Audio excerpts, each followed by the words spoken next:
like we played a game of chicken today, you know. Should we cancel? No, it looks good, let's go. And people endorse the idea that we can do it. We can make it through absolutely no snow whatsoever.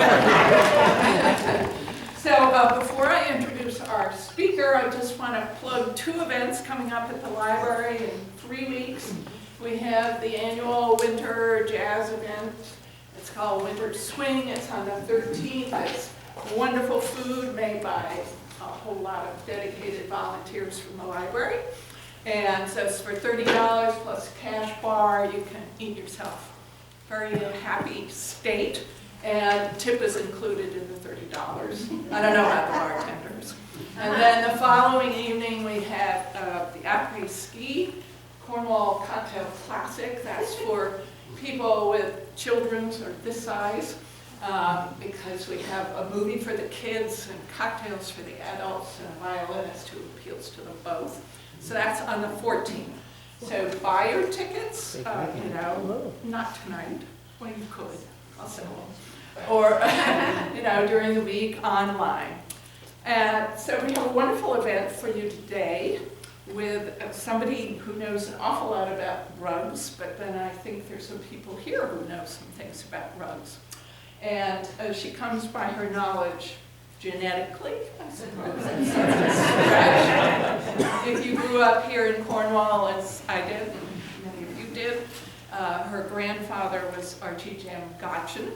We always pronounced it Jam Gotchin in our house, but it was Jam Gotchin.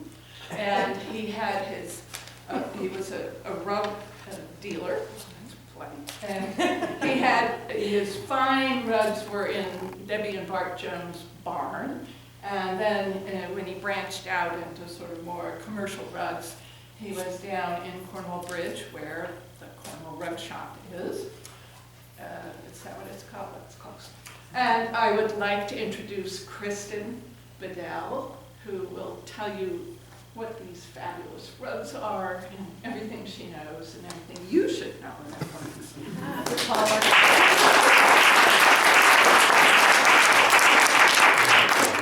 I have to thank everyone for coming too, and I'm sorry for no mics. If I'm not loud enough, just tell me.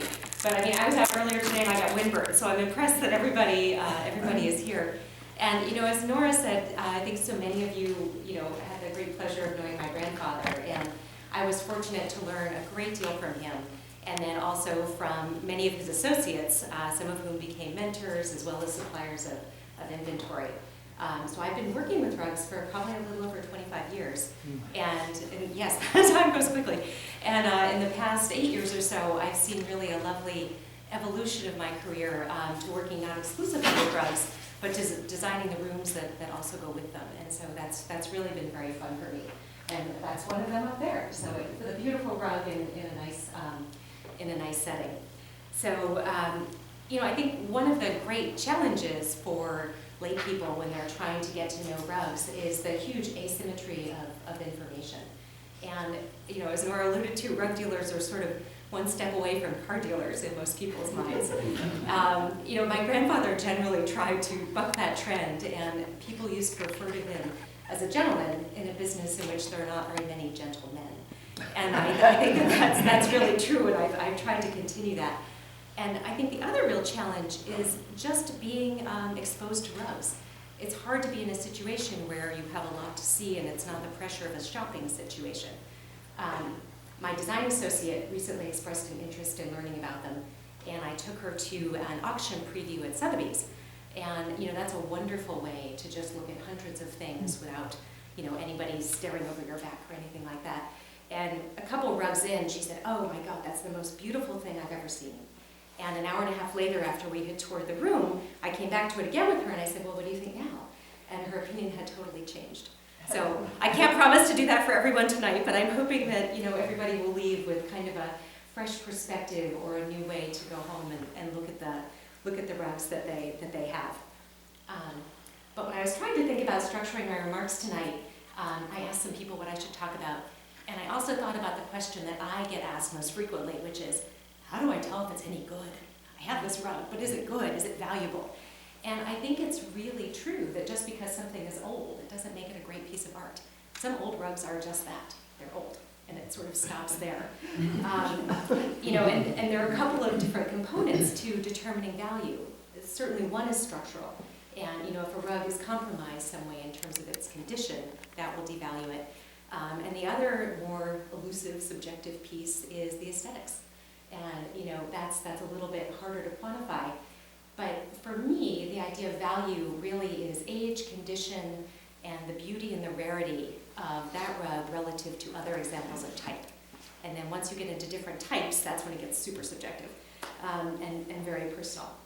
But when I'm shopping for rugs for clients, you know, again, the structural piece has to be there. It has to be decoratively appropriate for the room.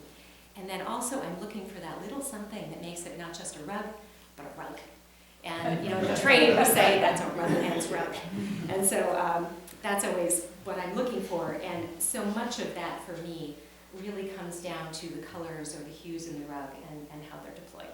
So I'm going to try to talk a lot about that. But I thought, you know, first of all, it might be good, there we go, just to have a little bit of background. So when we're talking about Oriental rugs, we're really referencing weavings that come from this contiguous landmass that starts with Anatolia, goes up into the Caucasus Mountains, down into Persia, Turkestan, Afghanistan, and the northern parts of India. And I should say that so rugs take their names from the cities, the towns, or sometimes the people who wove them. And most of the antiques that are available to us today were woven somewhere between about 1875 and 1910 or 1920. And that time period is special because the rugs are young enough to be in good condition that we can use them in our homes. But they're old enough to have been woven prior to the super over-commercialization of the industry that really started to hit after World War I. So that's a super subjective cutoff point that I have. But for me, at some point, you know, or initially rugs were woven with materials and colors and motifs that were reflective of the historical tradition of that area where they come from. And then after that, they were really geared towards the Western export market. So that's a little bit of how I look at it. But regardless of where a rug came from or whether it's new or old, certain rugs have all things, or certain things, structural things in common. They all have foundation threads called the warp and the weft, and those can be made of wool or cotton. Sometimes we see silk. The warp threads run vertically and they're attached to the loom prior to the start of weaving. And then the weft threads run horizontally, and those are woven in between each of the knots. And there's a rug in process. So the wefts can be dyed, red or blue. Sometimes they're left natural. 2 is the most common number between rows of knots. Sometimes we see 1, and you can see up to 3, 4, 5, and sometimes even 6. And it's the combination of the number of wefts plus the thickness of the ply in the wool that determines the knots per square inch, which is called the knot count of a rug. And probably my favorite myth to debunk is that knot count has anything to do with the value of a rug. 0. The knot count combined with the type of knot, again, the materials and the colors, all of those things sort of coalesce to form a signature that tells you where a rug was woven and also when. And what we see sometimes is that over the arc of time, that signature changes a little bit. So there's a type of rug called a bijar that's from northwestern Persia. And prior to 1900, bijars had wool foundations, and after that, they had cotton foundations. And so little indicators like that can help you determine when a rug was woven. And at this point, I want to say that I hope everybody will feel comfortable getting out of their seats if they want to come up and touch the rugs, because it will enhance what I'm talking about. It doesn't need to be a super formal experience. But so I'm going to start talking about this pair right here. This is a village rug from Anatolia called the Bergama. It's fairly old, probably around 1875 or so. Yeah, please do come up. I'm not kidding. It'll be fun. And this is a Tabriz. It's a little bit younger, around 1900. And again, on the face of it, they have a lot in common. Roughly the same size. They both have a centralized design. And the predominant color palette is red, blue, and ivory. But then everything starts to diverge from there. So the Tabriz is woven on a cotton foundation. It has only 2 wefts between each row of knots, and you can see that it's really tightly woven. There's a lot of density within every inch. And what that means is that you can really shear this rug very, very fine, and that's necessary so that you can see the articulation in the design. The Bergamo, on the other hand, has a wool foundation. It still has just two weft threads. They happen to be dyed red in this case. But the ply of the wool is much, much heavier. And so it has a real blanket-like feel to it. So totally different construction, different way of looking. And it's very supple. Pardon? The date of this one. This one's about 1875. Yeah. So and you can see that the design, again, while centralized, is a little more all over the place. It's not quite the same. There is a structural component of the rugs that affects how we're able to perceive the hues. So if you run your hands up and down any rug, you'll discover that it's smooth in one direction and rough in the other. And that is because when the rug is on the loom, as the weaver ties the knots, they yank in order to secure it. And that gives a directional slant to the pile. So what we find is if you're standing at the top of the rug and looking across, that's the smoother, lighter side. More light is reflected, it gives a lighter impression of color. If you stand at the bottom, that rougher pile surface is going to absorb more light. It gives a much more saturated view. So this is important when you're positioning a rug in a room to try it out both ways. It's especially an issue I find in New York apartments where your room is often only lit at one end from windows. And so what I'll often do is position that dark side of the rug towards the light, towards the natural light, and then that helps to even out the colors. Let's see. And that brings us to color, which is sort of my favorite aspect. It's mesmerized me ever since I was a little child. My grandfather's barn was just sort of this garden of color, and I loved going in there. And the range of color really is nearly infinite. You don't have just one oriental rug red. Even with most any of these rugs, you can come up and look, and while this is ostensibly, a rug with a red field, and actually you should be able to see that effect over on the side too, it's not just one red, but it's dozens of different reds that are really all very close in hue. And it's that subtle change in color that gives you different impressions of depth, and it also creates different levels of contrast with the surrounding colors. And that's part of what gives antique rugs just their incredible vitality. And so this range of hues can really be attributed to 4 factors. There's the quality of the wool, the raw materials available for the dye stuffs, there's variation in the dye process, and then also the passage of time. And the quality of wool depended on where the sheep were pastured. Whether they had good grass or bad grass, and frankly, whether it was summer or winter. And that quality then affected how receptive the wool was to the dyes. In terms of raw materials, it depended on whatever was locally available. There we go. So the madder, red made from the madder root of the madder plant produces this very wonderful orangey red. There is also another commonly seen red that's made from the ground up shells of insects, and that is called cochineal, and that produces this very fuchsia sort of blue undertoned red. And while we have weavers in virtually every household, there would be just 1 or 2 dyers per village.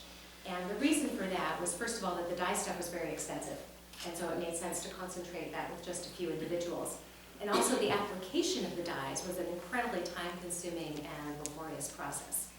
The recipes were carefully guarded. They were passed down from generation to generation. And what we find is that no matter how faithfully the dyers followed their recipes, there was going to be variation from batch to batch. This is one of my favorite quotes. The virtue of the Persian system of dyeing lies in its imperfection, which I think is 100% true. Here's a recipe for crimson. Take lac color and cochineal, steep from 4 to 6 days in the sun, in hot weather for the lesser time, stirring constantly till a rich, deep color comes where sun has stood for a few minutes in a thin glass bottle and so. Then strain through 2 cloths and put in pomegranate rind and good iron fillings water. Wow. Add mineral acid, steeple for 36 hours, then boil for 3 hours, wash well and dry.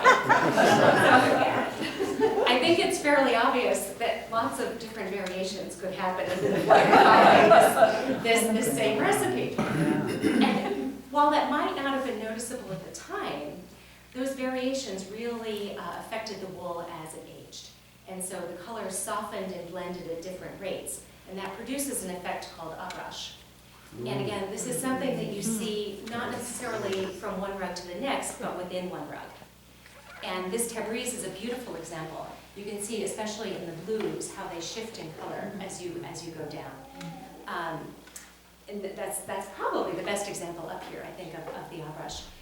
One of the identifying characteristics of abrash is that it will always run horizontally in lines. And that reflects the horizontal way in which a rug is woven.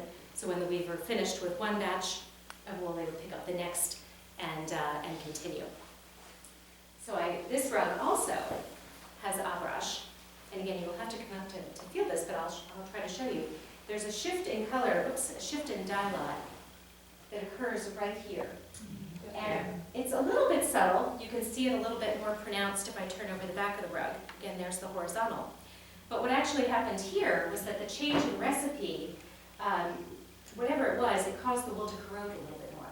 And so this part of the rug actually goes down in the rug, or down, and then comes back up. Now, if that had been natural wear and tear, that would have affected all of the other colors, but that isn't the case. So kind of fun. And then I also want to point out this little item, this little patch of blue. So that is not abrash. That is an old repair. And again, probably at the time that it was repaired, it matched. And then, again, the two dye lots diverge over time, and now we have this funny little blotch sitting here. So it's all sort of little things that are good to know when you're evaluating a rug. Let's see where I am with this.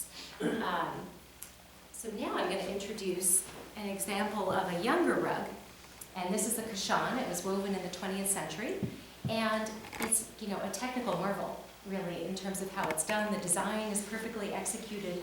But these colors have not aged. They're chromium dyes. And again, for me, while the rug is lovely, it falls a little flat. So without that beautiful shift in color, it's a little bit static. I find the values to be a little too close together. I have trouble distinguishing the design. And that's really, I think, a great comparison between the two. Another thing about this rug, it was woven again. Chemical? Pardon? Yeah. And that's fairly common. You see that, but again, there's just no shift at all. They're all extremely, extremely permanent. So this rug was woven in a city workshop. And I'm not sure if you can completely see it. It's completely symmetrical up through the front.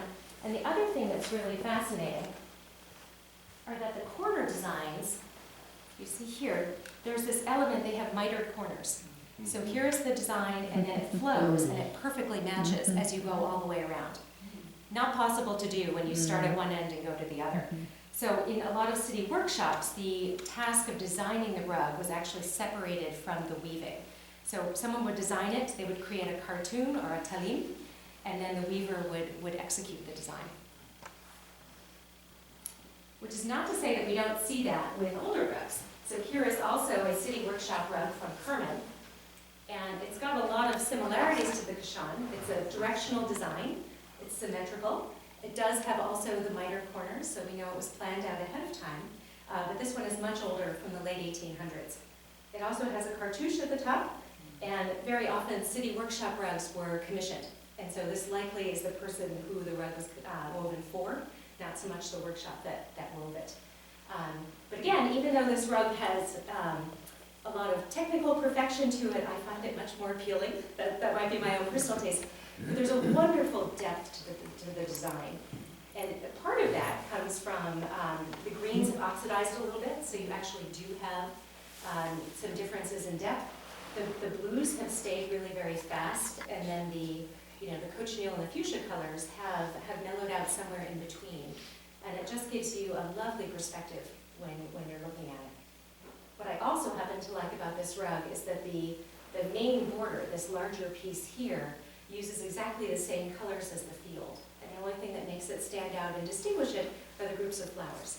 So you sort of have the border defined a bit more by an image than by color, or by a motif.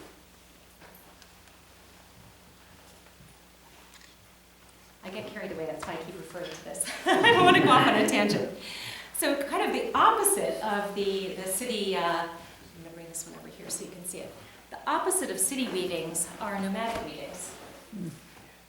And sometimes the tribes were, sometimes they were actually nomadic, and sometimes they were stable. But one of the main differences is that the rugs were woven for personal use and not with an eye towards sale or trade. So you tend to see a lot of saddlebags, storage bags, tent trappings, tent doors, small rugs that you could use inside a tent. And the other thing is that all the designs were woven from memory. So very, very simple. You just see a repetition of this main motif, which is called a gull. Yes, there we go. And the type of gull really reflects the tribe that wove it. And in some cases, this one has what are called major gulls, which are larger, and then minor gulls, which are smaller. So not a complex arrangement at all, but an absolutely beautiful rug. And that's due mostly to the lovely brush that has developed with time. This rug is really all about the palette. Let's see. Let me pull something out from under here. So while we typically associate mellowness with age, that is not always the case. Chemical dyes came on the scene somewhere around 1860, and at first they seemed to be just an incredible answer. They were cheap, they were easy to administer, but then problems quickly appeared. And the problem was that some of the dyes were fugitive and to light. So often rich purples faded to a mucky gray, and other dyes refused to age at all, mostly oranges and pinks. And those create what we call hot colors. And so in here, you can see the hot oranges, which have not softened and blended with the rest of the rug. Sometimes that works out, and it actually creates an interesting effect, and sometimes it can devalue the rug a little bit. So it just really depends. No, feel free to go over, absolutely. So kind of returning to this idea of, what makes a rug intrinsically pleasing. When I evaluate rugs and I see one for the first time, I look at it on two levels. And first, I want it to work beautifully as an overall composition. So I want it to make sense. I don't want one thing to jump out at me or grab my attention. I want the whole thing to flow. And then secondly, I really want it to draw me in. I want there to be a sense of depth. I want to find something new to look at every single time I go back to it. And that's really how I view them. Oh, I'm sorry, I forgot one of my favorite things here. In the weaver's hands, the colors come to life. The combination playing off each other is either magical or disastrous. So that would sum up how I feel about the whole idea of color. But here's a rug that does that beautifully, I think. The palette is not anything striking. It's a complementary blue and orange and yellow. But the way, partially the airbrush in the blue field, and then the way that the motifs have plenty of room around them, and then they almost seem to float in a pool. And it's just such an incredible experience. You can look at that rug and want to dive into it. And that's kind of the sense that I like to get from them when it's possible. This little one is one that does that for me too. So this is from the village of Malayer. So not a city rug, not a nomadic rug, but sort of somewhere in between, kind of a cottage industry. It could have been woven for use or for sale, it's hard to say. So this one is on a cotton foundation. It happens to have just a single weft thread, so it has a really nice tight design to it, which is a little bit unusual for a village rug. But again, I think it's such a perfect example of a rug that has depth. First of all, the airbrush is very pronounced and very lovely. And then it uses, within a kind of a lattice structure, these little tiny paisley designs that you can just barely see. Those are called bote. That's the Persian word for paisley. And usually they're a little bit more elaborate. Here it's reduced to just its simplest form, a little dab of color and an outline. But at the same time, there's just a wonderful sense of depth in this rug. The lattice rises up, the other colors go down, and then there's this very interesting sort of aubergine, almost brown color at the base. So it's a wonderfully complex composition within a very little rug. more along that idea, what I have found over the years is that within a type of rug, there's sort of a pyramid structure. There are a lot of rugs at the bottom that have kind of similar characteristics and colors and designs, and then as you start to go up, you find sort of an unusual use of color, playing around with size and motif, and it gets sort of more and more interesting as you go to the top. And I thought I would try to illustrate that with an example of 3 rugs, all from the Harries family. Fortunately, I don't have them. We have to do this on the screen. And I want to say that they're all rugs that I like. They're all rugs I've placed in happy homes. So I'm not trying to malign any of them or pass judgment. But this is a Harries from the early part of the 20th century. It has a fairly predictable blue and red palette. It also has this little design in here. It's called a turtle. It's a very classic design, and it's rotated this way and that way throughout the entire rug. What's interesting is that instead of a large medallion, this plays on the medallion design and kind of separates it and blows it out. So that's a fun twist. And then the field is populated with serrated leaves and other fairly common elements. This is also a Harries, and now we're stepping back into the late 18th century, and you can see the immediate difference. Beautiful sense of abrash in the field, a medallion design, yes, ivory in the corners, which is, again, a little bit of an unusual characteristic.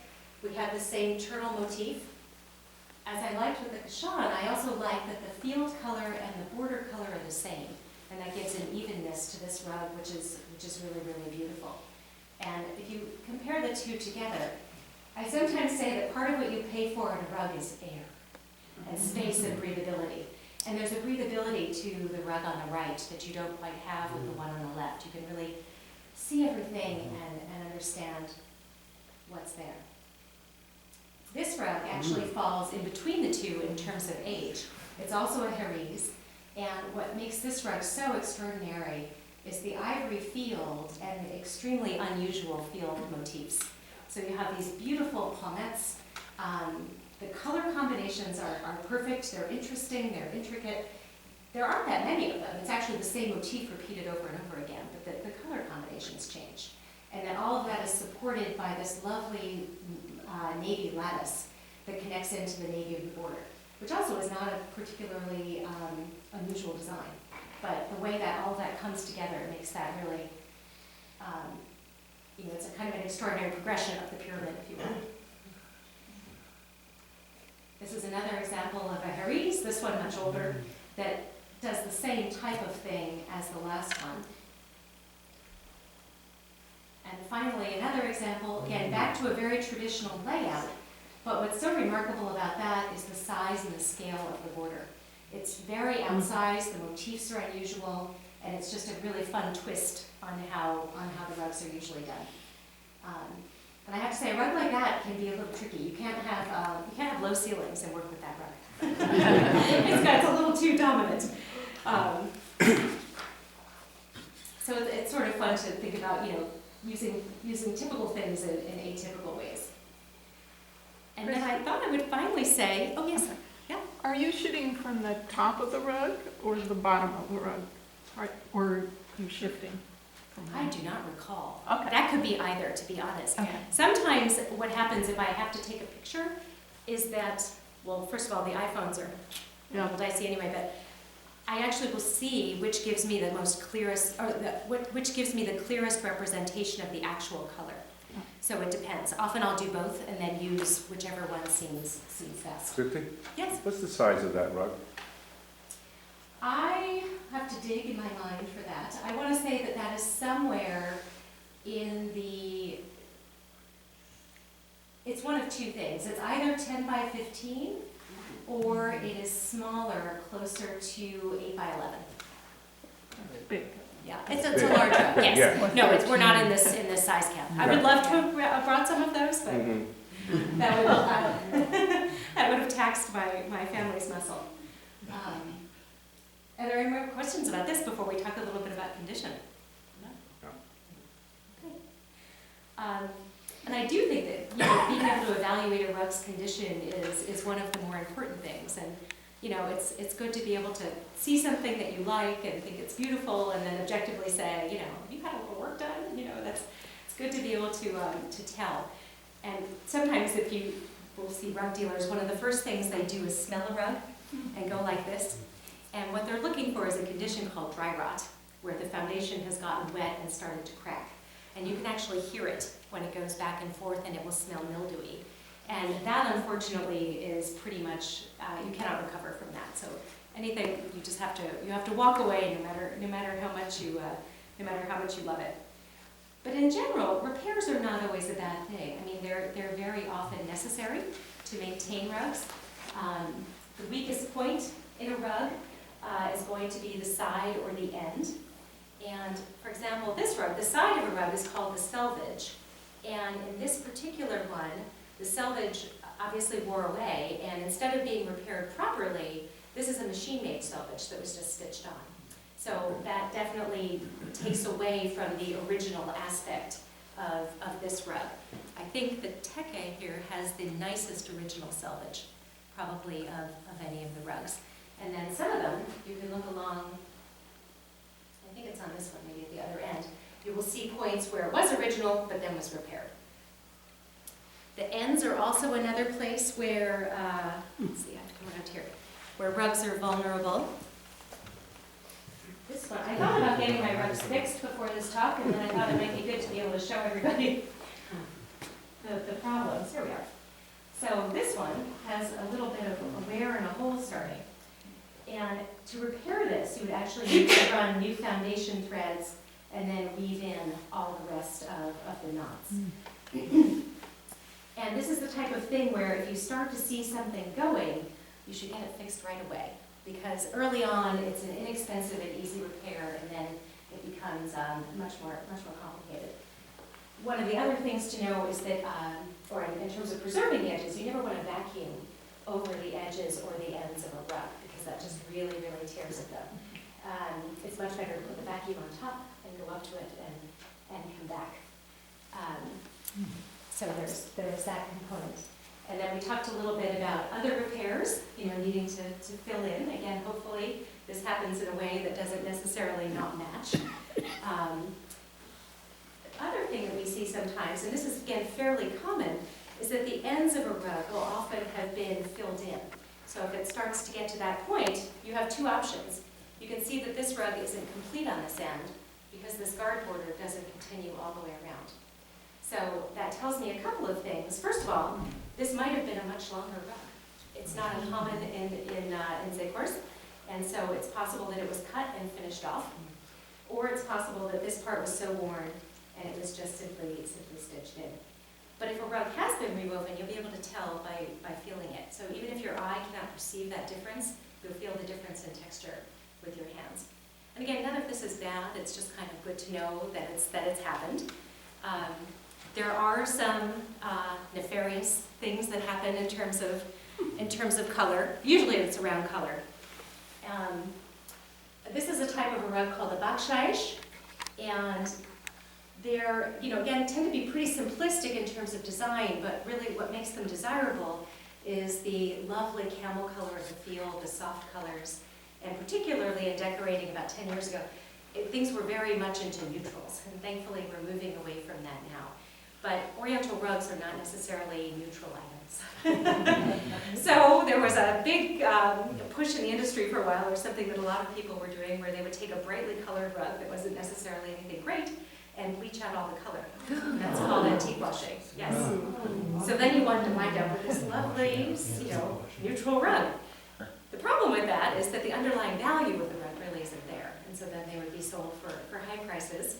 And the bleaching process also corrodes the wool, and so then they would disintegrate. So many different things. Sometimes if there's a particularly offensive color in a rug, it'll be pulled out and replaced with something else. But I think along the color lines, typically if it's too good to be true, it probably is. It's a good thing to follow. Sometimes we just wind up with a conundrum. So this is a rug, a Bijar rug, and if you remember what I said earlier, prior to 1900, they were woven on a wool foundation, and after, it was cotton. So I came across this rug. I was looking for something for an apartment building in York, and if you look at the colors on the right, the pinks and the greens are aniline dyes. and those weren't on the scene until the 20s or the 30s. But this rug had a wool foundation. Oh, well, okay. And, you know, I asked a couple of people about that, and we couldn't quite figure out what was going on. And I think at some point, somebody, you know, created a wool foundation just on the ends to give it the appearance of this. But the price that was being asked was commensurate with a bead jar from the 20s and 30s, so, and it was a decorative purchase, and so that all worked out just fine. But, you know, you have these little things to be aware of.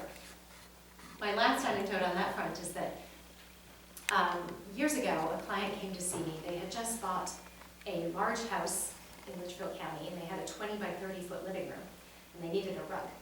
And normally that would be a pretty impressive purchase. But it just so happened that I had a very big rug that had a 2 foot square area that had been replaced with a different rug. And it must have been a hole. It didn't match at all. It really devalued that rug. But this client was able to arrange her furniture in such a way that it made no difference. It worked out very beautifully for everyone. So it's one of their happy endings to those stories. But that's really all I have to say. So if people have questions, or please come up and look at the rugs, I'm happy to answer them.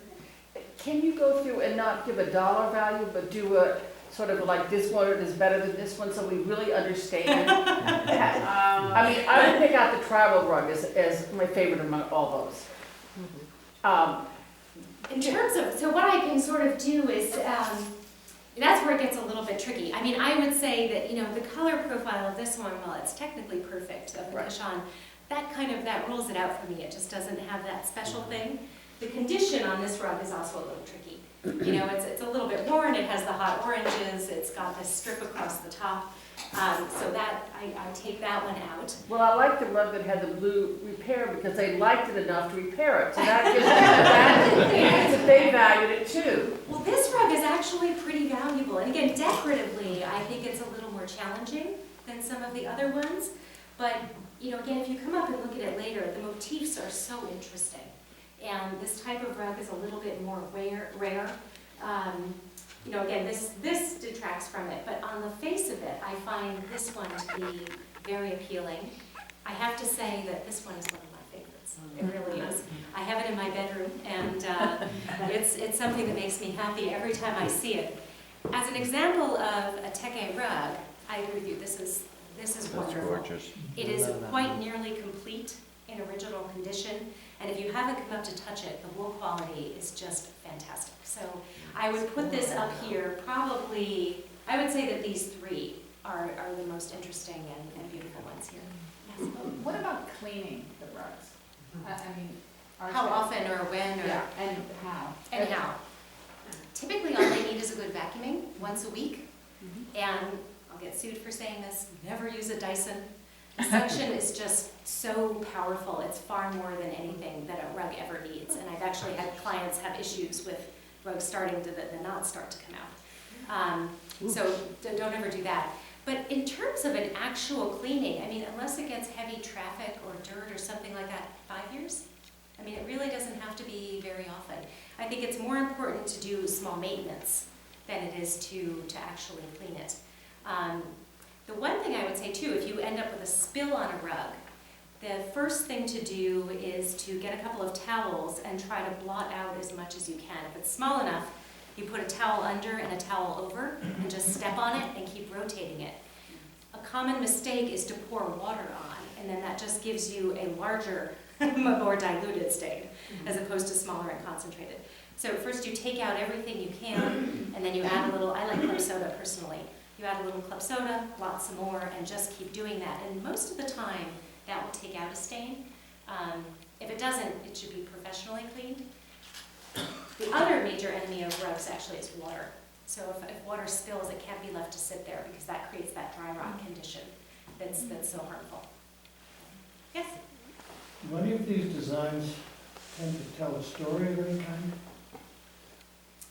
I don't necessarily subscribe to that too much. I think that they do in terms of the tribal weavings, because every tribe sort of had their motif and that was repeated over and over again. To be honest, there was a lot of copying that went on. You know, you tend to see similar designs repeated in different types of rugs, done in different ways. But not so much with the whole evolution of a story. Sometimes you can tell where things came from, but I don't necessarily subscribe to that. Yes?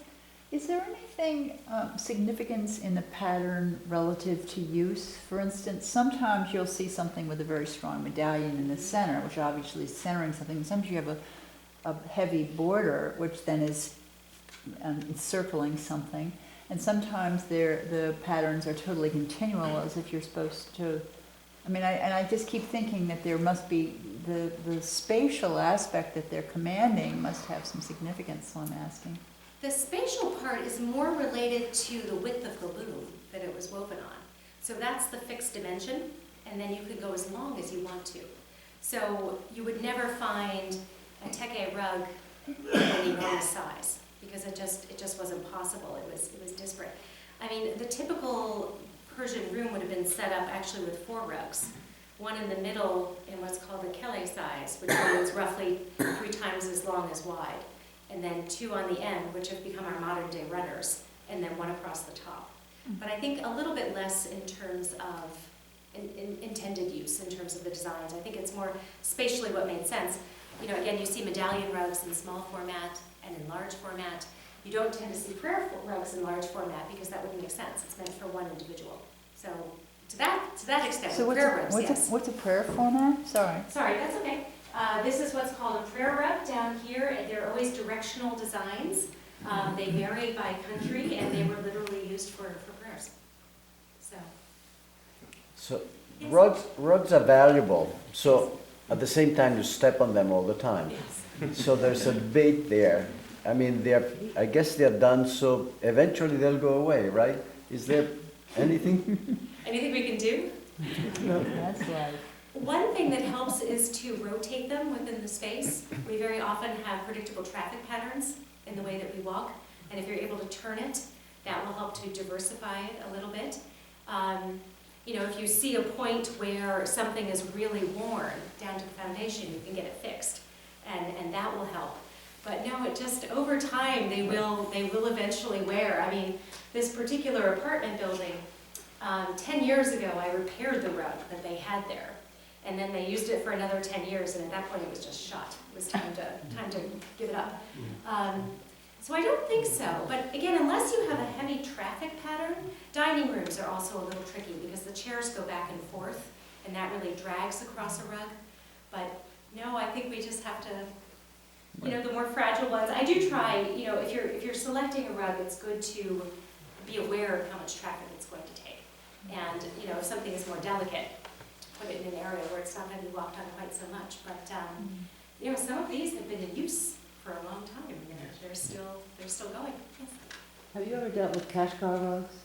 I have, yes. What do you think of them? They're pretty primitive, right? They are very primitive. I mean, again, I think that gets to kind of the idea of what's appealing. So it's hard to, you know, it's hard to pass judgment on. What do you think of some of the modern rugs, like the things that are like Sampavea or Chifenki or something? You know, I think it's interesting. So modern rugs came a long way. They used to have sort of like our Kashan there, very set colors, very harsh designs. And then the idea sort of came in the industry to try to create this effective uprush. And so instead of just using one glue for the field, they would use multiple glues. And that gave kind of a spotted effect, I guess, almost. It wasn't clean like an uprush, but it reduced the harshness and the intensity of the design. I actually don't have a problem with the better done ones, as long as you know what that is. So we have one in our study in Cornwall. There was a particular type of rug that I loved, but it started with a price tag of somewhere in the neighborhood of $65,000. So that was not going to be an option. But I found a very lovely reproduction, and we're very happy with it. So I don't mind them. I just think people should know that they're a little bit like new cars. They don't have an intrinsic value because they're not unique. So each rug up here and each antique rug, even though it has characteristics and colors and structural things that are all the same as the other rugs of its type, each one is a unique composition. And with modern rugs, what we find is that just for you know, the cost effectiveness of production, someone designs a rug, and then they design the 4 different colorways it's going to be done in, and then they execute it in 3x5, 5x7, 9x12. And so as long as you know that you're not buying a unique product, you know, I think that, I don't necessarily have a problem. It's fine. Christy, I Yes. wondered about the opening of Iran, which happened so recently, whether you're expecting to see material that has been backing up in the villages that come out, or?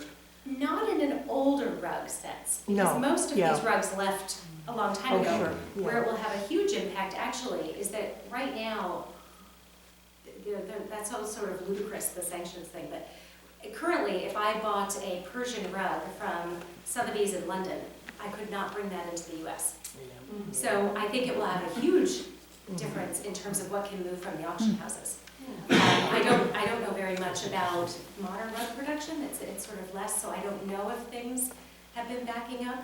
I can say that most modern rugs are not woven in Persia at all. They're woven in Tibet or woven in India Right. or something else. Did Archie travel over there to get that stuff, or did he get it in this country? No, all here, literally, things, Uh-huh. nothing was available, you know, I mean, rugs left Persia in droves, you know, by the Second World War. There was just no strong antique market there at all. And at that point, when he was in business, the New York auctions were much stronger, as were the local auctions. You know, now people tend to hang on to their rugs, or they sell them privately ahead of time. I think we've seen the total demise of auction houses up here. You know, and there wasn't the internet either. So really, auctions are where, you know, he got most of his stock from. But the big trip was to New York. Or Boston. Yes. If your dog pees on an old rug. What to do? Get it cleaned immediately. Anything out of either end of a dog has acid. We've been in that situation, and the acid will corrode the wool. So there's really, you have to get it cleaned. And is washing, I've often told older rugs should be washed, not dry cleaned. Oh yes, by cleaned I mean you should take it to a reputable person and have them do it professionally. But just sort of getting out the stain, if it's acid related, won't do it. It'll corrode the wool.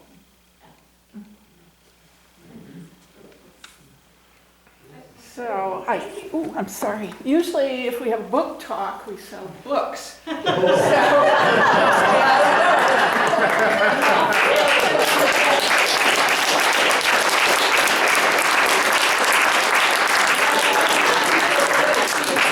Please do that. It's such a nice opportunity to see things.